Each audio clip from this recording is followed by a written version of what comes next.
Well, good morning, everybody. It's time for Morning Manna. What a wonderful morning it is. I'm back live and in color, live and in color, and ready to share this morning's manna with you. Man, I understand we had some technology snafus and some things that just went wrong on last week. But I recorded and tried to make sure that you had a manna. And I think one morning, it just dumped all of it out at one time. But nevertheless, we're here. We're here. Got a word for you on this morning. Good to be back live with you on this morning. I certainly hope that you are into the whole Lent to love flow. But before I get into all of that, let me just take a moment to greet the Morning Manna fam on this morning. Good morning, Brenda. How are you on this morning? Good morning, Angela. How are you on this morning? Good morning, Gloria. How are you? Betty, how are you? Erica, how are you on this morning? Orly, how are you on this morning? What a wonderful morning it is. Carolyn, how are you guys? You need to tell Elder to reach out and talk to me. I need to find out when y'all going to be ready to go down there. Just let me know. Having to text me. Good morning, Yvonne. How are you on this morning? Verena, how are you? Uh, Carolyn, how are you? Understand that, Carolyn, congratulations is in order. Is that right? The Manna fam need to shout you out on this morning. Yeah, a little birdie told me about yesterday's worship experience, and bless you, serving the kingdom. Good morning. Let me see who else is here. Good morning, Elizabeth. How are you on this morning? Joel, how are you? Joel, how are you on this morning? Look, you already know if it's your first, second, or third time joining us, please let us know who you are, where you are, so we can shout you out. I'm going to give you the text to talk, the takeaway, 5 minutes or less. We're going to get into the word. And what are you going to do? You're going to put your comments in the chat area. You're going to share it. You're going to ask others to join you. And that's how we flow every weekday morning, 8 o'clock Central Standard Time. And it's a wonderful morning to be here. Now, look, before I get into it, are you into Lent with love? To Lent with love. And you need to get your journal. Please get your journal here. Let me see. Okay, I got my camera right now here. Please get this journal. All you got to do is go to our website and you can get this journal. I want to add value to you. There's no charge to it. It is a journal leading you up to Resurrection Sunday. It walks you up to Resurrection Sunday because so often all we do is get to Easter, have the big meal, the family's over, and all of that. And many times we don't recognize what is it all about. Well, this journal is going to help you, and periodically over the next 4 to 5 weeks, I'm going to be referring to it and speaking to it. Yep. And so just wanted you to know that. Please get that journal on this morning. How is everybody on this morning? Let me know. Put it in the chat area. You know, I miss Manna Fam live and in color. So I just want to have a little bit of a conversation before we get into it. I'll say, yes, my children are holding me accountable.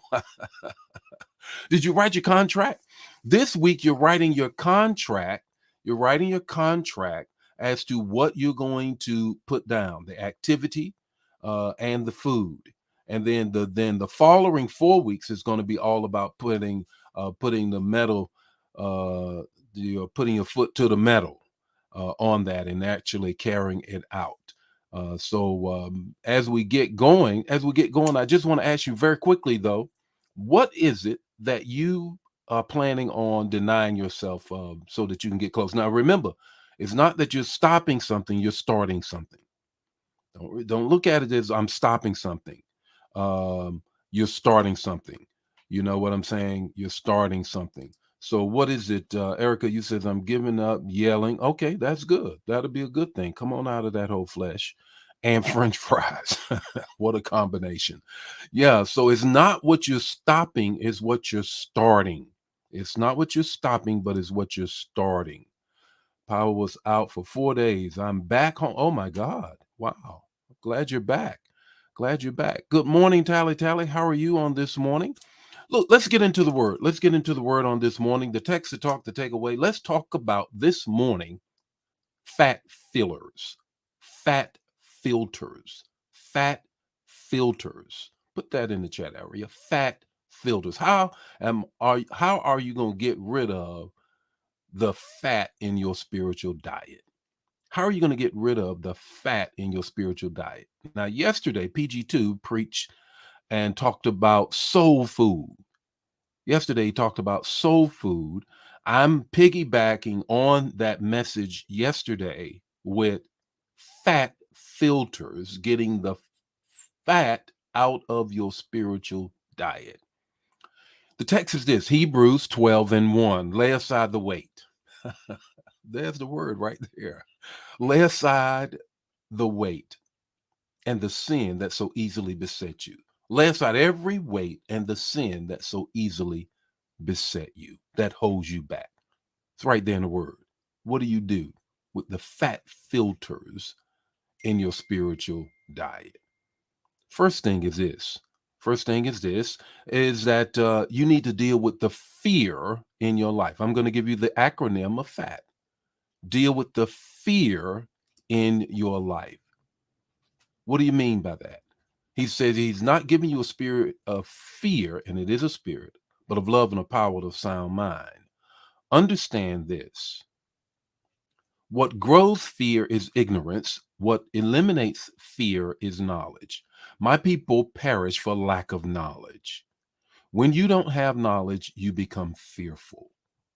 When you don't have knowledge, you become fearful. When you're not aware of what is happening, you get anxious, you get fearful. When you don't know what to do, you get fearful. Ignorance grows fear.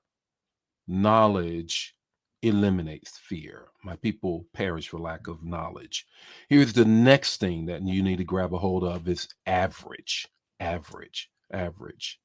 You need to understand that you're not average. People may see you that way. They may address you that way, but you're not average. First Peter 2 and 9 said as much. He said, you're a royal priesthood. You are peculiar. You are a peculiar people. Absolutely. Absolutely. There are particularities all about me and you. So I'm not average. I never should act average because I'm getting rid of the fat out of my spiritual diet. Here is the third thing is, and it goes with the acronym of FAT, fear, average, time. We are overly sensitive to time. James 1 tells us this. James tells us, he says, now look, let patience have its perfect work. I want you to get this. Put it in the chat area. God is not on the clock. You are. God doesn't punch the clock in the morning. We do. Therefore, God does not have deadlines. We do. God is running things. So you need to understand then that you can't have this overly sensitivity to time. What's your takeaway this morning? Your takeaway is this: filter the fat out of your spiritual diet by eliminating the fear, the average thinking, and your overly sensitivity to time. The Lord be with you today. May his face shine upon you and give you peace. Share the manna. If it bless you, bless somebody else. Don't keep it to yourself. I'll see you tomorrow morning with more morning manna. God bless you. Miss being here live, but I'm back. Bye now.